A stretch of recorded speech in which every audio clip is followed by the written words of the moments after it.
Je m'appelle Christelle Melina Chungu. J'aimerais partager une expérience personnelle qui a bouleversé ma vie. C'est vrai qu'en tant qu'humain, nous rencontrons des difficultés qui transforment, qui affectent notre vie.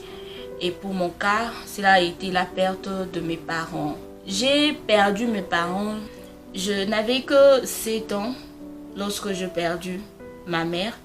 Et 3 mois après, c'était mon père qui suivait. Mon monde s'était écoulé. À cet âge-là, c'est vrai que il n'y avait pas beaucoup de questionnements du genre comment est-ce qu'on va s'en sortir. Mais c'était cette douleur-là qui montait, cette sensation-là d'insécurité.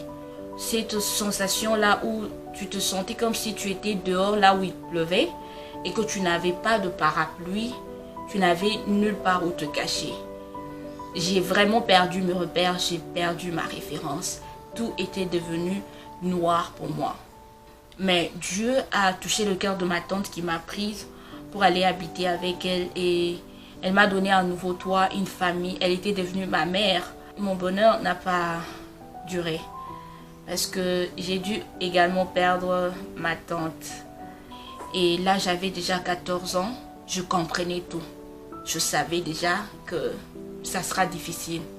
Là, il y avait maintenant des questionnements. Comment je vais faire? Comment je vais étudier?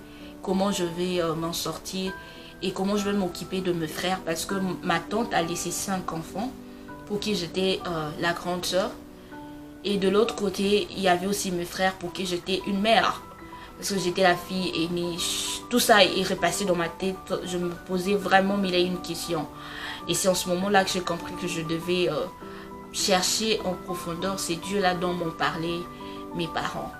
C'est vrai que j'ai grandi dans une famille chrétienne, mais il n'y avait pas vraiment cette intimité-là personnelle avec Dieu. C'est en ce moment-là que je commençais à chercher Dieu. C'est en ce moment-là que j'ai commencé vraiment à prier. Et je me rappelle de moments où je partais en prière, mais que je n'avais pas grand-chose à dire. Je ne faisais que pleurer. Pleurer, il y avait cette douleur-là qui montait.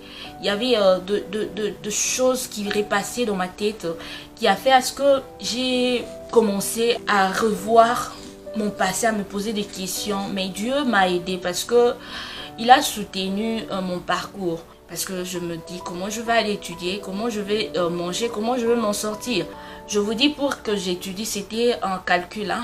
Je devais aller chercher les amis de mon père pour demander de l'argent.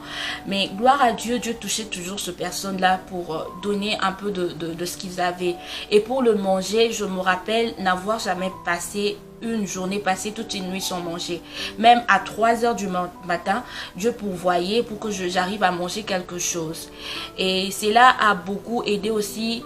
Cela a aidé dans le sens où je n'ai pas cherché à aller dans la prostitution ou bien dans une vie facile pour m'en sortir. Je savais qu'avec Dieu, il va toujours pourvoir.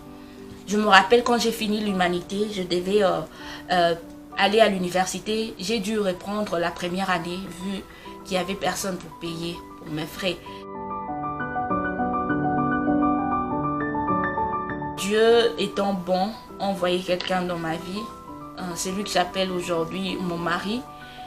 C'est une bénédiction pour moi parce qu'il est venu au moment où j'avais vraiment besoin de lui. Il m'a aidé pour mes études, il m'a aidé pour beaucoup d'autres choses. Et aujourd'hui, je suis mère de 3 enfants. J'ai quitté mon pays, j'ai vécu à l'étranger et c'est la gloire à Dieu.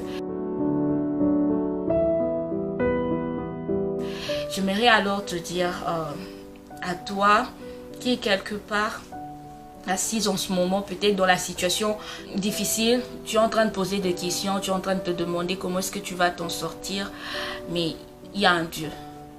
Avec Dieu, tout devient clair.